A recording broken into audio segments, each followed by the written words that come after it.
smells are picked up by their long snout with a large, moist tip called rhinarium. The smell is transported to the well-developed olfactory lobes at the front side of his brain.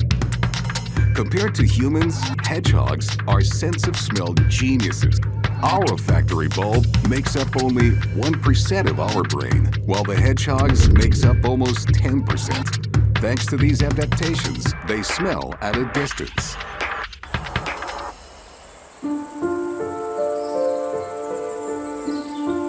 And there she is, waking up in her burrow. Her range overlaps the male's.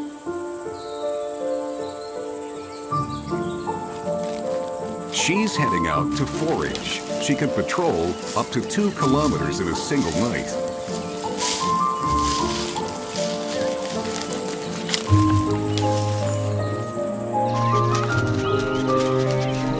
Driven by the urge to mate, the male won't give up until he completes his mission.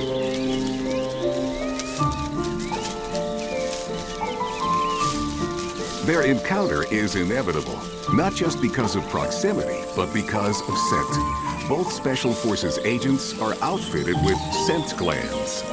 The male is about to deploy strong-smelling urine as a courtship pheromone. Once they meet, the hedgehog roundabout begins. He'll circle for hours, depositing a urine-like substance that keeps her in the courtship area. He'll mate with her several times to be sure he accomplishes his reproductive goal.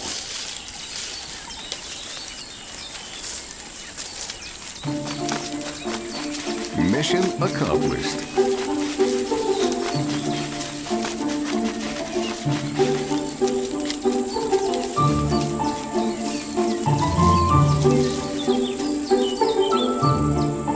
When they're done, these tiny trackers will return to their solitary lifestyles.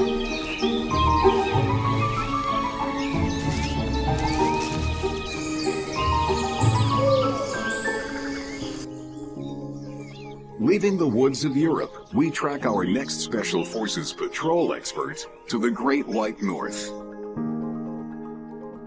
Here in Canada's snow-covered forests, we search for a hunter who's swift and silent, and practically all-seeing.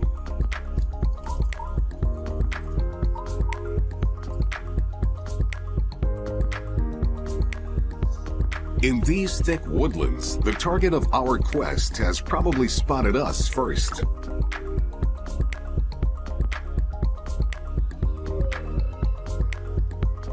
And when night falls, our hunter is truly in her element.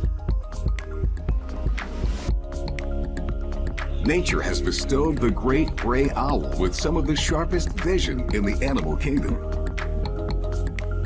Her wide front-facing eyes give her broad, binocular vision and enviable depth perception for patrolling.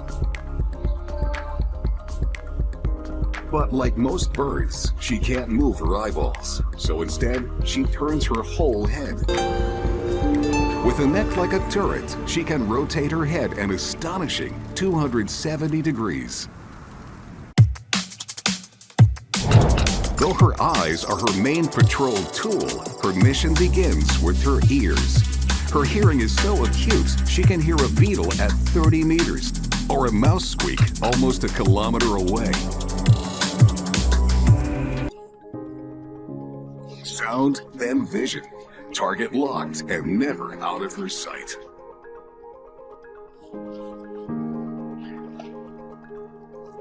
Deep snow shields this lemming from an owl attack, but it better not get too confident.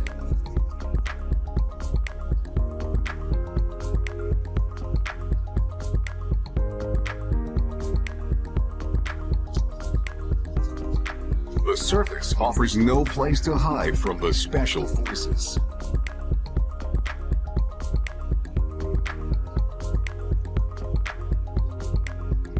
The owl's fringed feathers let her fly and glide in absolute silence. Her eyes, like a hyena's, have a tapetum lucidum, boosting her night vision.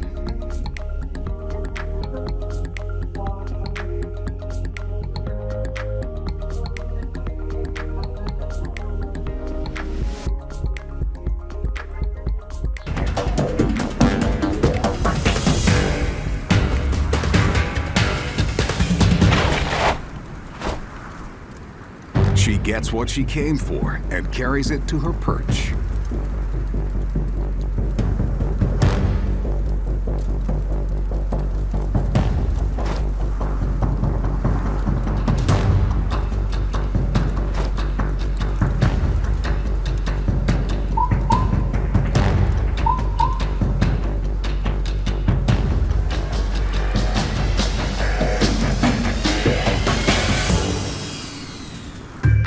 Field of vision for an owl is about 110 degrees, with about 70 degrees of overlap for seeing 3D. This is much lower than even our own field of vision, but the owl's large eyes, which comprise up to 5% of their body weight, are more efficient, especially in low light.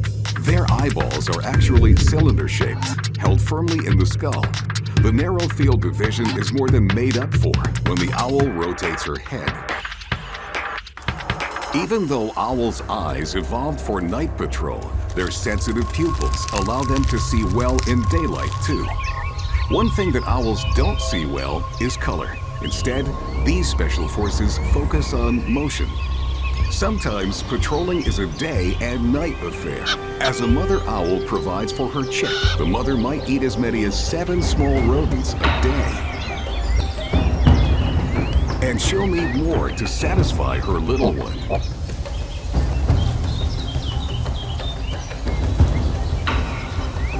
When she spies a chipmunk, her mission is clear. Though not for the chipmunk. Like a stealth bomber, she swoops in before he can even react. The owlet waits patiently till she brings the food to him, watching and learning. Despite their highly evolved vision and stealth, only about half their owlets grow to be special forces like their parents.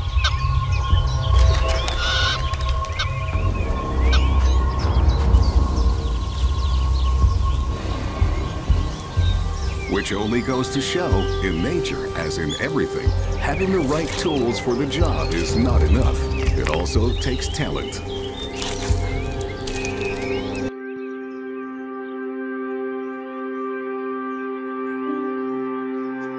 Our next nominee for Special Forces Patrol can fit in a teacup, but is a lethal assassin nonetheless. From the cold North American forests, we fly halfway around the world to a hot zone. The rainforests of Australia, a hotbed of predators that come in all sizes.